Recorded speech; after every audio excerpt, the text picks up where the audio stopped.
My son said I made them uncomfortable, so I canceled 139 payments and watched it all collapse. The day my son told me I made them uncomfortable, he didn't raise his voice. He didn't look angry. He looked rehearsed, and somehow, that hurt more than anything else. I remember the exact way the light hit the dining room table that evening, late afternoon sun stretching across the wood I refinished myself 22 years ago. The same table where he used to sit in a booster seat, kicking his legs, asking me why the moon followed our car home. Now he sat across from me, hands folded neatly. Calm, careful. Dad, he said gently, we need to talk about boundaries. Boundaries. It's strange how one word can quietly redraw the map of your entire life. My son, Ian, was never distant growing up. He was thoughtful, observant, the kind of child who would press his small hand into mine when crossing the street, not because he was afraid, but because he trusted me completely. When his mother passed away, it was just the two of us. We built a world together out of routines and quiet strength. I worked hard, not glamorous hard, not headlines and awards. Just steady, consistent, invisible hard. I built a small logistics consulting firm from a spare bedroom into a respectable company. Nothing flashy, but enough to provide comfort, stability, security. For him, when he married Zara, I welcomed her like family. I paid for the wedding, not extravagantly, but fully. I remember standing at the reception, watching him look at her the way I once looked at his mother. I felt proud, fulfilled. That night, he hugged me and whispered, I couldn't have done any of this without you. And I believed him. After the wedding, they moved into a modern townhouse just 10 minutes away. Close enough for Sunday dinners. Close enough for future grandchildren. Close enough, I thought, to stay connected. I began helping them financially, gradually at first. Covering part of the down payment. Assisting with furniture. Then the smaller things.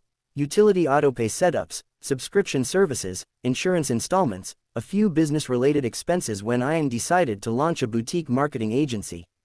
Just until we stabilize, he'd say. And I understood. Starting something new is fragile. It needs cushioning. Over time, I set up automated payments, 139 recurring transfers across different accounts and services. Rent assistance during slow months. Software subscriptions, office lease contributions, health insurance top-ups, even their car installments during the first year. He insisted it was temporary. And I never kept score. I didn't visit unannounced. I didn't interfere in decisions. I offered advice only when asked. I thought I was being supportive without being suffocating. But subtle shifts began appearing, the kind you only recognize when you look back. Zara started declining dinner invitations. Ian became slower to respond to messages. Phone calls shortened. Busy week, Dad. Client meetings. We're just trying to build something of our own. Of our own. I told myself that was healthy. Independence is good. Growth requires space. Still, I noticed things. Once, during a visit, I overheard Zara in the kitchen whispering, we need to handle this differently. Her tone wasn't hostile, just cautious. Another time, Ian gently suggested I give them a little more notice before dropping by, even though I had called ahead. None of it was dramatic. Nothing you could point to and say, there. That's the problem. Just air shifting in a room. Then came the dinner. It was supposed to be simple. I had made his favorite lentil stew. The kind his mother used to make on rainy evenings. I thought it might bring comfort. Instead, it brought distance. Halfway through the meal, Ian cleared his throat. Dad, we appreciate everything you've done, he began carefully. But sometimes it feels like we can't breathe. I blinked. I don't understand. Zara reached for his hand under the table. A subtle gesture, but deliberate. It's just, he continued, choosing each word as if stepping across thin ice. When you're involved in everything, the payments, the accounts, the reminders, it makes us feel watched. Watched. My heart sank in a way that felt physical. I've never asked for access to your personal things, I said quietly. I just help with what you agreed to. It's not about access, Zara said softly. It's about emotional space. Emotional space. I had funded their office security deposit 2 months earlier. I had paid for their branding software subscription last week. I had transferred money for their upcoming insurance renewal 3 days ago. And somehow, I was the one taking up space. Ian's voice remained gentle, almost clinical. We need to build on our own, Dad. And when everything is connected to you financially, it feels like we're still children. Children. The word echoed longer than it should have. I never meant to make you uncomfortable, I said. And I meant it. Every sacrifice, every transfer, every silent check, it was all built on love. Not control. We know, he replied. But intent and impact are different. Intent and impact. I nodded slowly, though my mind felt like it was slipping. I drove home in silence that night. The city lights looked unfamiliar, like I was visiting somewhere I used to belong. Uncomfortable. The word stayed with me. Had I hovered, had I crossed invisible lines, or had my support simply outlived its welcome? The next morning, I opened my laptop.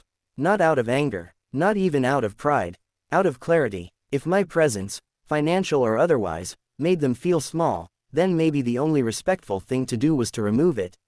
All of it. I scrolled through the list. 139 recurring payments. Each one a thread connecting my life to theirs. I didn't click anything yet. Instead, I thought about Ian at 5 years old, sitting beside me on the living room floor, building a cardboard fort. He had looked up at me and said, "You'll always help me, right?" And I had smiled. Always. But what if always becomes too much? Over the next few days, I tested the silence. I didn't call. I didn't text reminders about upcoming dues. I didn't ask about the quarterly lease renewal I knew was approaching. They didn't reach out either. No, Dad, are you okay? No, dinner this weekend. Just quiet. It wasn't anger that grew inside me. It was realization. Perhaps the greatest act of love isn't holding on, but letting someone experience the weight of their own independence. 3 days later, I logged back into the account dashboard. My finger hovered over the first cancellation button. Software subscription, monthly autopay. Then the next, office utilities. Then another, health insurance top-up. One by one, I began entangling myself from their foundation. Not to punish, not to teach a lesson, but to honor their request for space. By the time I reached payment number 47, my phone buzzed. Ian's name lit up on the screen. I stared at it for a long moment. It rang again, and again. Then a message appeared. "Dad, did something happen with the accounts?" I looked at the remaining 92 payments still active. My thumb hovered over the screen. And for the first time in years, I didn't immediately rush to fix things. To be continued. My son said I made them uncomfortable, so I canceled 139 payments and watched it all collapse. My phone kept vibrating in my hand. "Dad, did something happen with the accounts?" 3 missed calls. 2 more messages. I stared at the remaining 92 active payments on my screen, quiet, obedient little obligations waiting for approval. For years, I had responded within seconds. A bill delayed, I covered it. A subscription expired, I renewed it. An unexpected shortfall, I transferred funds before he even asked. But now I let the silence stretch. Not out of cruelty, out of truth. I finally answered. "Nothing happened," I said calmly. A pause. Then his voice, tight, unfamiliar. "Some of the payments stopped. The software's locked. The office utilities are showing pending. Zara's insurance top-up didn't go through." "I know." Another pause. Longer this time. Was it a mistake? No. The word landed heavier than I expected.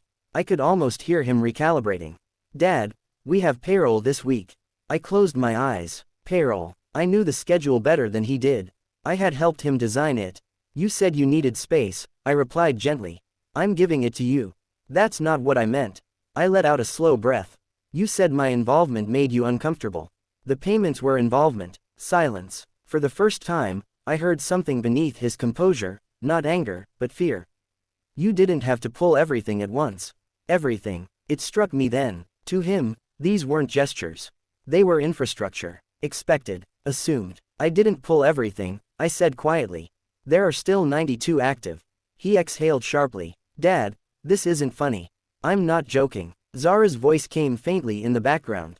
"What's he saying?" I uncovered the phone for a second, then came back. "We just needed emotional space. Not this. Intent and impact." His own words. "I don't want you to feel watched," I said. "Or dependent. Or small. You think canceling payments makes us feel bigger." He shot back, frustration breaking through. "No," I replied softly. "I think it makes you owners." The call ended shortly after.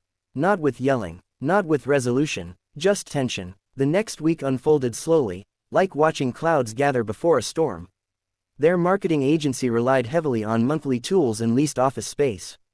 The cancelled subscriptions locked them out of client analytics.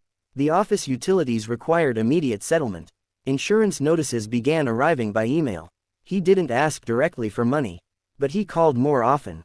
At first, practical. Dad, can you just reinstate the software for a month? I think it's better if you handle it. We're negotiating with a client, this delay could cost us. I understand. Every conversation felt like walking through glass. I wasn't punishing him. I wasn't trying to prove a point. I was stepping back, and stepping back revealed something neither of us had examined before. They had built their independence on borrowed certainty. One evening, he came over unannounced. The same dining table, the same late afternoon light. But this time, he didn't sit immediately. He paced. You blindsided us, he said. I warned you, I replied gently. You said my involvement made you uncomfortable. I didn't mean financially cut off. You didn't separate the two. He ran a hand through his hair, the same nervous habit he had as a teenager. You know we structured things expecting your support. And there it was. Expectation. Not gratitude. Not partnership. Expectation. When did it stop being temporary? I asked quietly. He didn't answer. Instead, he shifted. Zara feels like you don't trust us. I blinked. I funded your trust. That's the problem, he snapped. It always feels like it's yours. The room fell still. Not yours. I thought about the years. The transfers. The quiet pride I felt seeing their lifestyle stabilize. The relief of knowing they were safe. Had safety turned into shadow? I never wanted ownership, I said carefully. I wanted security. You can't separate them, he replied. Maybe he was right. Money carries weight beyond numbers. It shapes dynamics. It bends conversations. Maybe my help had become gravity. 2 weeks passed. I continued canceling, gradually, not dramatically. A few each day. By payment 103, I noticed something else. He stopped calling to ask for reinstatements. Instead, he started asking questions. How did you manage cash flow in your first year? What did you prioritize when things were tight? How did you negotiate lease flexibility? Those were different conversations. Harder, but honest. I didn't give him money. I gave him experience. And yet, something else was shifting too. Zara stopped speaking through him and started calling me directly. Her tone wasn't defensive anymore. It was strained. We had to let one contractor go, she admitted one evening. We overextended. On what? I had never seen their full books. I had trusted their updates. Their summaries. That night, after we hung up, a quiet unease settled over me. Had my support allowed riskier decisions? Had they built bigger than they could sustain because they assumed I was the safety net? Then the email arrived. Subject line. Urgent, lease review. It wasn't addressed to me. It had been forwarded accidentally. Ian must have meant to send it internally. The office lease had a clause, one I remembered reviewing when he first signed. A minimum revenue threshold tied to quarterly payments. They hadn't met it. The landlord was requesting a meeting. I sat back in my chair, the screen glowing in the dark. This wasn't collapse. Not yet, but it was pressure. Real pressure. For the first time, they were negotiating without me. And I realized something that startled me more than the financial strain. I wasn't panicking. I was watching. Not with satisfaction. Not with resentment. With clarity. They had asked for space. And space comes with weight. 3 days later, Ian called again. His voice was different this time. Not tight. Not defensive. Humbled. Dad, he said quietly, can we talk? We are talking. No. In person. I agreed. When he arrived, he looked tired. Not defeated. Just aware. We've been building wrong, he admitted. We built assuming stability that wasn't ours. I said nothing. We told ourselves your help was temporary, he continued. But we structured permanent decisions around it. There it was. Truth. He looked at me, not as a provider. Not as a safety net. As a father. I'm sorry, he said. The word landed gently. Not dramatic. Not theatrical. Real. I didn't realize how much we relied on you until it stopped. I studied him. This wasn't the boy asking for rescue. This was a man confronting reality. And yet, I still had 36 active payments left. Threads not yet cut. Dad, he added carefully, we don't want you gone from our lives. Gone. The word echoed. We just didn't know how to grow without feeling overshadowed. I nodded slowly. Growth without overshadowing. Support without control. Independence without collapse. It sounded simple in theory. But love, I was learning, is rarely simple. I glanced toward my office, where the remaining payments waited quietly on the screen. 36 decisions. 36 threads. Ian followed my gaze. Are you going to cancel the rest? He asked. I met his eyes. And for the first time since that dinner, I didn't already know the answer.